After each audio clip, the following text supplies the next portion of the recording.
नमस्कार दोस्तों, कैसे हो आप सब लोग? मैं आशा करता हूँ कि आप बिल्कुल स्वस्थ होंगे। आज की वीडियो में हम बात करेंगे एंग्ज़ायटी और बहुत ज़्यादा घबराहट होना और पित्त दोष के बारे में। आजकल देखा जा रहा है कि जो यंग जनरेशन है ख़ास करके जो 16 साल से 40 साल के जो हैं और उनके जो मानसिक विकार आ रहा है और एंग्ज़ायटी बहुत ज़्यादा हो रही है और कुछ ऐसा लगना कि मैं बच पाऊँगा या नहीं और एकदम से रात को ख़ास करके यह मुझे क्या हो रहा है? मैं ठीक हो पाऊँगा या नहीं हो पाऊँगा? कोई भी रोग की वज़ह से जब पित्त बढ़ता है तो बहुत सारे रोग हो जाते हैं। तो पित्त क्या करता है? भ्रम पैदा करता है, हमें डराता है, घबराहट पैदा करवाता है। जो भी काम करने वाले व्यक्ति होते हैं, वो सोचते हैं कि अब मैं काम आगे कैसे करूँगा? मैं काम कंटिन्यू रख पाऊँगा या नहीं?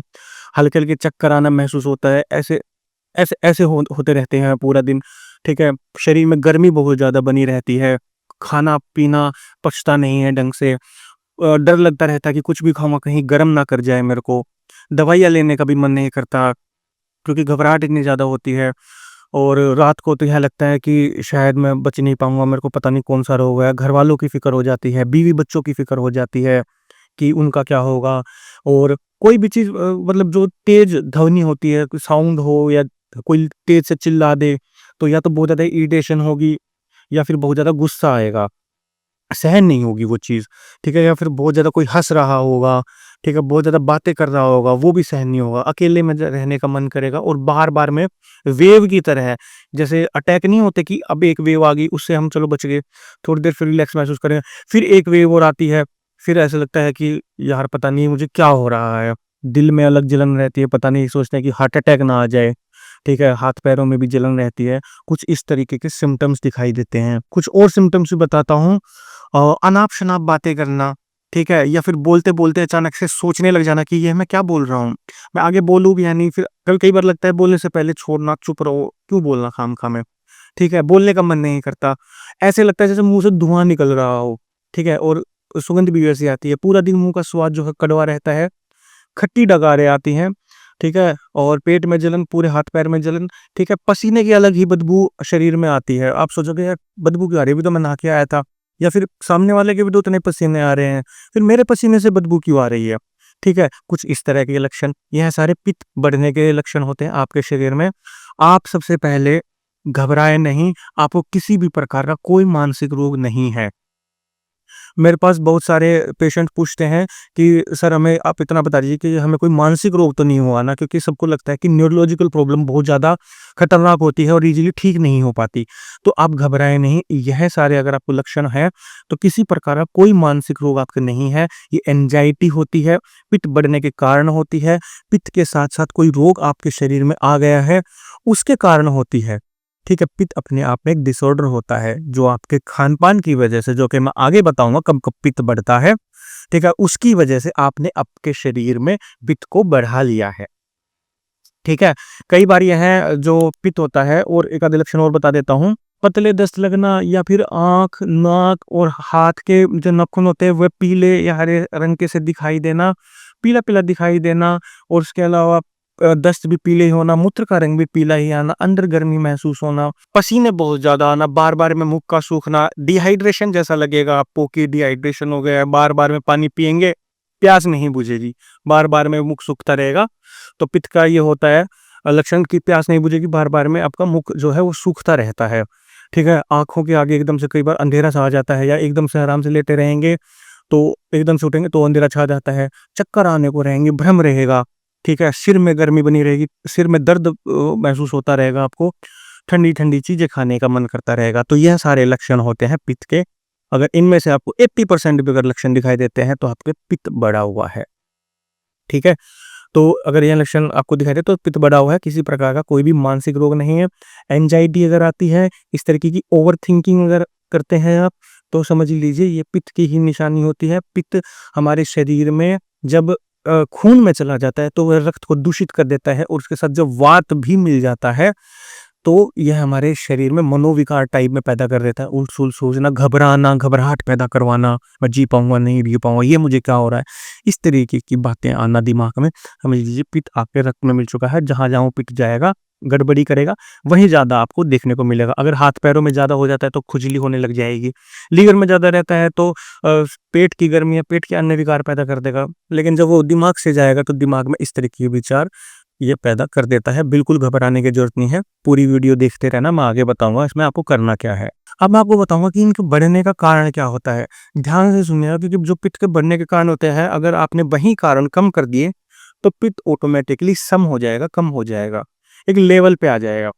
तो बेसिकली पित्त जो होता है वह एक तो युवा अवस्था में बढ़ता है, 15 से 40 साल की उम्र में यह इसकी अवस्था होती है। उसके अलावा ऋतुओं की अगर बात करें, 6 ऋतु हैं, तो ग्रीष्म ऋतु और शरद ऋतु, यह 2 ऋतु यानी कि 4 महीने यह पित्त के माने जाते हैं। तो इसमें पित्त थोड़ा-सा अधिक हमारे शरीर में होता है। समय की अगर बात करें तो दिन के मध्य में 12 से लगभग 3 बजे के करीब या 4 बजे के करीब, और रात्रि में भी 12 से 3 बजे के करीब पित्त का समय होता है। तो इसीलिए कहते भी हैं कि दोपहर में भोजन नहीं करना चाहिए, क्योंकि पित्त का समय होता है, ठीक है? और जैसे हम खाना खा लेते हैं तो खाना खाने के आधे घंटे बाद भी पित्त का समय ही माना जाता है, क्योंकि तब पित्त की ज़रूरत पड़ती है खाना पचाने के लिए। उसके अलावा जब हमारे शरीर में जब हम बहुत ज़्यादा ओवरथिंकिंग करने लग जाते हैं, हम बहुत ज़्यादा अधिक क्रोध अगर बहुत ज़्यादा करने लग जाते हैं, या फिर बहुत ज़्यादा दुखी बहुत ज़्यादा हो जाते हैं, या फिर बहुत ज़्यादा डरे हुए होते हैं, जैसे अगर किसी से लड़ाई अगर हो जाती है तो बाद में पता नहीं चलता कि क्या होगा, कहीं पुलिस कोर्ट कचहरी तो नहीं हो जाएगी, किसी भी चीज़ का या फिर किसी भी अन्य चीज़ का, नौकरी जाने का या फिर किसी से दूर होने का भय अगर सता रहा है, और बार-बार उसी चीज़ को लेकर अगर सोच रहे हैं, तो वह भी आगे चलकर पित्त को बढ़ा देता है। उसके अलावा जो लोग बहुत ज़्यादा दौड़ लगाते हैं, या फिर जो लोग बहुत ज़्यादा सेक्स करते हैं, या फिर जो लोग बहुत ज़्यादा उपवास ही रखते हैं, यानी व्रत रखते हैं, उनका भी पित्त दोष बढ़ जाता है। उसके अलावा खान-पान की अगर बात करें तो 6 रस होते हैं आयुर्वेद में, खट्टा और उसके अलावा मीठा, कड़वा और तीखा, कसेला और नमकीन, ठीक है? ये 6 रस होते हैं। इसमें से भी अगर अगर कोई खट्टा और नमकीन और तीखा, ठीक है? ये 3 रसों का सेवन अगर कोई ज़्यादा करता है, यानी कि तीखी चीज़ें ज़्यादा खाता है, चाट मसाले, पपड़ी और चाइनीज़ फूड आइटम, तीखी-तीखी चटनियाँ उसके अंदर डलवा-डलवा के खाता है, तो पित्त दोष बढ़ता है। ठीक है?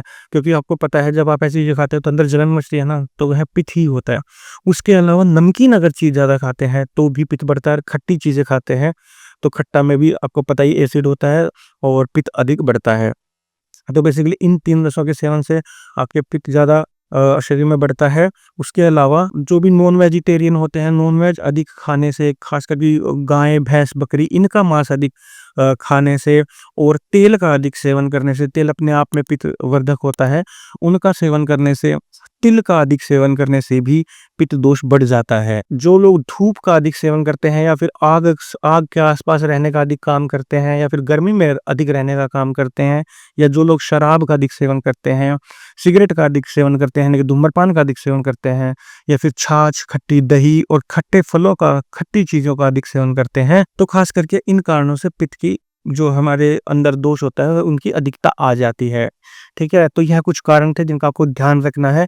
अब मैं आपको इसके आगे चलकर उपाय बताता हूँ, जिससे कि आपके जो एंग्ज़ायटी वग़ैरह है, पित्त अगर शरीर में बढ़ा हुआ है, वो कम हो सके, ताकि आपको जीवन जीने की एक नई आशा मिल सके और आप औरों की भी मदद कर सकें। ठीक है? तो सबसे पहले कारणों से ही बात करते हैं। तो जिनको भी अगर कोई भय सता रहा हो, या ओवरथिंकिंग कर रहे हों, या फिर कोई बहुत ज़्यादा स्ट्रेस ले रहे हों, भय, क्रोध, ये भी जो भी चीज़ें कर रहे हो, उनको कम कर दीजिए। आप बात कीजिए, ठीक है? अगर आपके साथ कोई भी प्रॉब्लम है, मैं ये नहीं कह रहा कि चुटकी बजाते हुए सोल्व हो जाएगी, नहीं, किसी की भी नहीं हो सकती, मुझे पता है। लेकिन बड़े-बूढ़े कहते हैं कि आपके मतलब जीवन में कोई भी प्रॉब्लम आए, आप है ना एक तो उसको ना जहान भर में बताना शुरू कर दो, अपने यार दोस्तों में, परिवार में, जिनको आप बताना ठीक समझे, उसको खुद तक मत रखो। क्योंकि जितनी प्रॉब्लम, मतलब ये चीज़ मैंने भी फेस करी है, कि जितनी प्रॉब्लम आप औरों के साथ शेयर करेंगे ना, आपको हल्का महसूस होगा, ठीक है? वो आपको 10 चीज़ें नहीं बताएँगे। मतलब कोई ऐसे भी आपने कहता सुना होगा, "अरे हाँ, ये तो फलाने के साथ भी, मेरे दोस्त के साथ या मेरे साथ भी घटित हुई थी, तो मैं तो इस चीज़ से ऐसे बाहर निकला था, सब ठीक हो जाएगा।"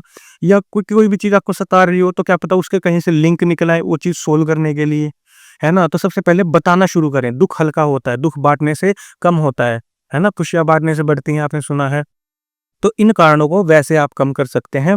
उसके अलावा दिन के समय पित्त बढ़ता है, तो दिन का भोजन आप ना करें। आप केवल 9-10 बजे के करीब ब्रेकफ़ास्ट बढ़िया से कर लीजिए और रात के समय 7-8 बजे के करीब, ठीक है?